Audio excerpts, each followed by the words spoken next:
Is DEI really at an end? Ever been kicked by a girl? Have you ever been kicked by a girl? Did it hurt? If you are a man, then it probably didn't hurt much when the girl kicked you, unless she kicked you in the shins, or you know where. Of course, that second exception doesn't apply to women kicked by other women. What does this have to do with anything? Women beating up men began to be a thing in movies and TV back in the 1960s, when feminism also began to be a big thing in the U.S. Was that a coincidence? Donald Jeffries wrote this in his Substack in a piece titled, "Raising the White Flag on the Gender War." Female characters physically beating up male characters, front and center even then. Wilma and Betty could easily throw Fred and Barney with their judo expertise on the Flintstones. Lily could knock Herman out with one punch on the Munsters. Beaver was being bullied by a tough little girl on Leave It to Beaver.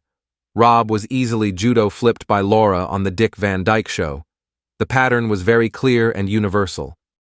Feminism and diversity, equity, and inclusion just didn't mean that women would be equally represented in movies and TV.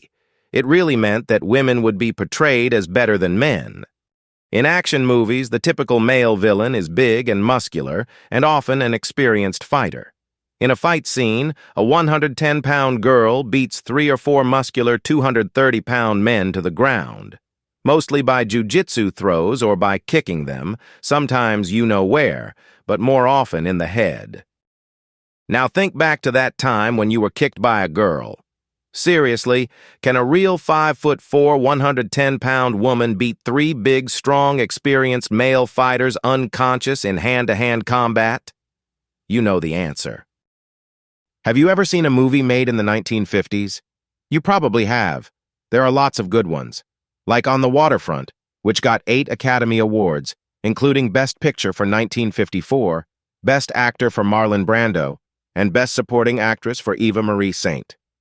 70 years ago, in 1954, if a movie had a scene where 5'2", 110-pound Eva Marie Saint beat 3 professional heavyweight fighters to the ground to protect Marlon Brando's character from them, audiences would have spit out their popcorn, would have choked on their juju. No one would ever have believed that such a thing could really happen in anything remotely like real life. In the weeks following Claudine Gay's ouster from the presidency of Harvard, we have been told by media that the age of DEI is over. So no more claiming that the best candidate for every job is a handicapped trans black woman? No more believing that a woman can be a better fighter than the strongest men? Recently, there has appeared shocking evidence of a huge and growing backlash among young males in the U.S., Germany, South Korea, and other nations against societies giving unfair advantages to females. A Substacker first reported the new evidence, and the story was picked up by the mass media. We intend to soon explore the backlash in our story titled, "Americans More Conservative Now Than in 1990."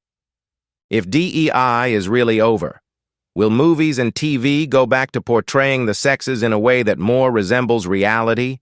So 70 years from now, in 2094, when people look at movies made in our day, will people laugh at those absurd fight scenes, or just shake their heads and wonder, how could those people have been so stupid? Thank you for your interest in Rightful Freedom. Please help us grow by liking and subscribing and commenting. We would love your feedback, and see more content at our website, rightfulfreedom.com.